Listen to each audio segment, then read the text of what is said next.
הגיע לי המשלוח משיין, אז בואו נעשה הול! רגע מספר 1, היא לא שיק ברמות, בדיוק בתפר, על הציצאז', מסתירה את הקרן. לא יכולתי להתעלם משילוב הצבעים של התכלת והחום.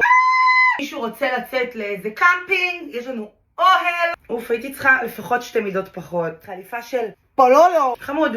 הדבר הבא, אופה, זה גם חליפה, אומייגאד. אחי, אמסור את הכדור. קצת the power of the butcha. וואו. לדבר הבא. אוקיי, זה כבר נראה לי גדול. סמלת ונסדיי הזאת. דאנס. יש אווירה של טובה, היא גם נעימה ונוחה, אבל זה מידה אחת יותר גדולה. להמשיך בד חיתולי, כזה שמנקים איתו את הכיס של התינוקות. לא מתאים לי. יש לנו בשורות טובות. קצת אווירה של בוריטו. מעטפת, אולי דקתי חזק מדי. קבלו את העגילים. עגילים שיק, צדפה. והלוק הבא, המנומר עם הדובדבנים, אני אוהבת את הלוק. קוקו.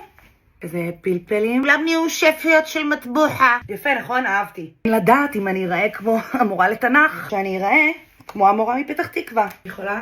10 מ-10. 10 מ-10. אהבתי ברמות. קצת צבעי לוויתן, אבל אני אוהבת חיות. וואו. זה מרזה אותי ברמות, נכון? זה עושה אפקט כזה של... אני בכלל התחלתי את ההזמנה עם הפריט הזה. זה גם בא עם חצאי טוש. 10 מ-10. הופה. אוי.